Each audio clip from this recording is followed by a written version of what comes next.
If you know yourself, but not the enemy, for every victory gained, you will also suffer a defeat.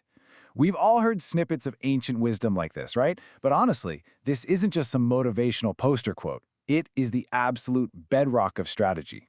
True strategy doesn't actually start on the battlefield. It starts long, long before the first clash, with a deep, uncompromising knowledge of your own internal capabilities. Welcome to this explainer. Today, we're not just dusting off some old history book, we are breaking down a timeless blueprint. Our goal is to decode Sun Tzu's The Art of War and translate this ancient military philosophy into a practical masterclass.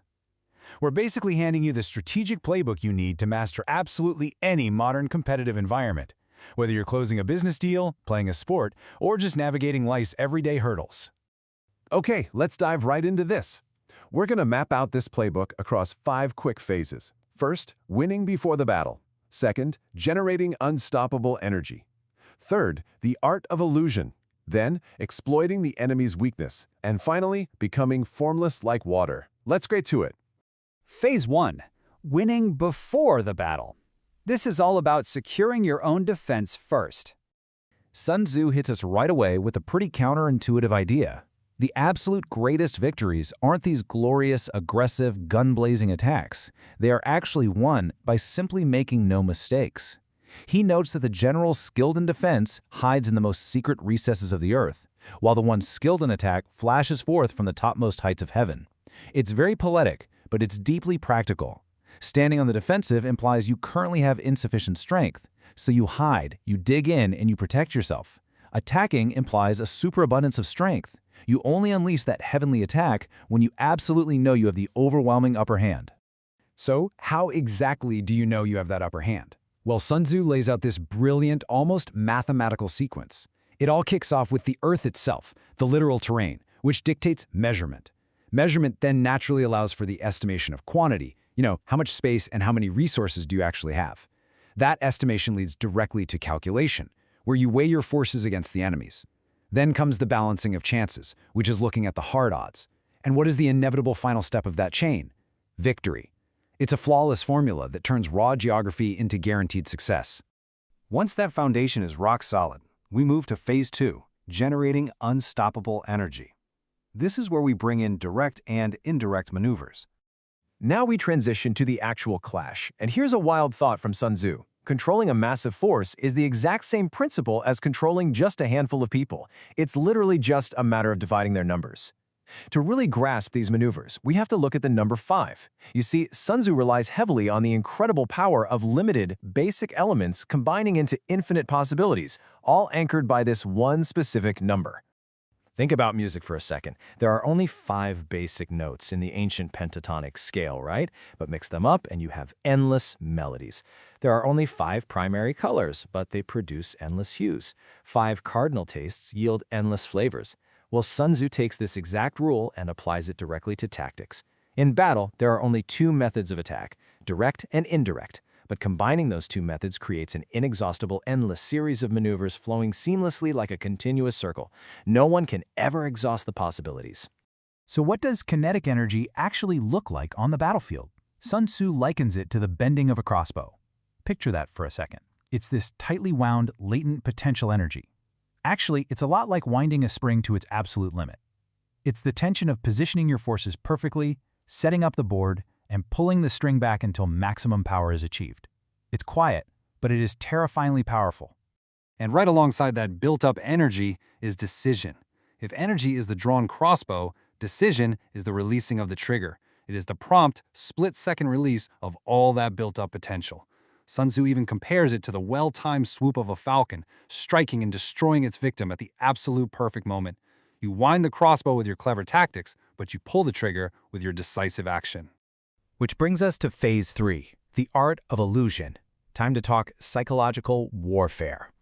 This is where things get really psychological. The ultimate trick here is that maintaining deceitful appearances allows you to entirely dictate the enemy's actions. A master strategist constantly masks their true state. Think about it. To effectively simulate disorder, you actually must have perfect discipline beneath the surface. To fake fear, you need rock-solid courage. To simulate weakness, you must possess immense underlying strength. You are essentially hiding perfect order beneath a carefully crafted cloak of absolute chaos, all powered by that latent energy we just talked about. And the mechanics of this illusion? Well, Sun Tzu says he sacrifices something that the enemy may snatch at it. You're basically dangling bait. By holding out apparent advantages, you force the opponent to march completely on your terms. You make them hurry. You make them scramble for a perceived easy win. And remember, whoever arrives at the battlefield first is fresh. Whoever has to sprint there second arrives exhausted. You are literally tiring them out before a single blow is ever struck. That feeds perfectly into Phase 4, exploiting the enemy's weakness. Divide and conquer. This is where we cash in on all those illusions we just built, forcing the enemy to constantly second-guess our intentions. Sun Tzu writes, "O divine art of subtlety and secrecy, through you we learn to be invisible, through you inaudible." Now, why is being invisible so incredibly important? Because if your enemy has absolutely no idea where you're going to strike, they have to prepare to defend everywhere. By remaining completely secret, you keep your forces perfectly concentrated as one united body. Meanwhile, the enemy has to split up into tiny, isolated fractions to defend a dozen different unknown points. And this brilliantly illustrates the horrific math of trying to defend everything at once. It's a total cascading failure. If the enemy strengthens their front van, they inevitably leave their rear exposed. Strengthen the left, starve the right.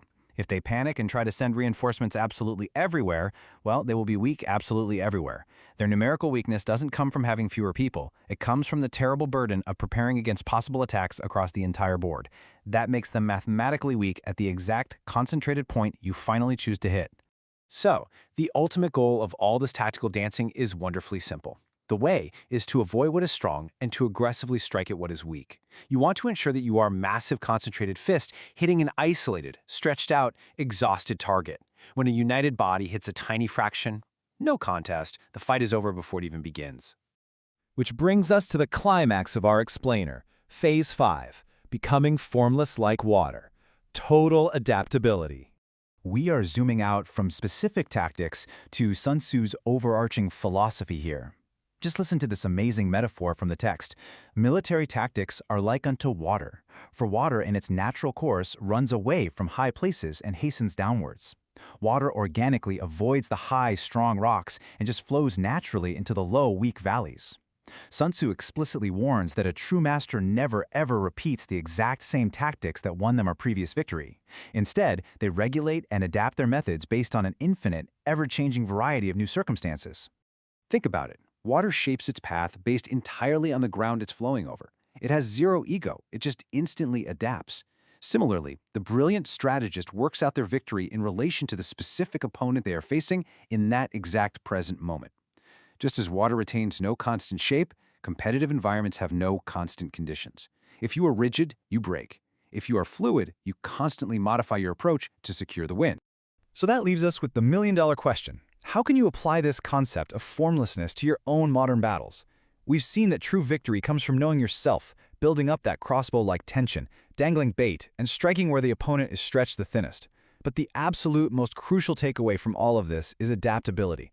It's time to stop relying on those rigid, unchanging plans that just happened to work for you yesterday. In your career, in your business, in your daily life, how can you let go of your rigid shape and learn to flow, adapting instantly and powerfully just like water?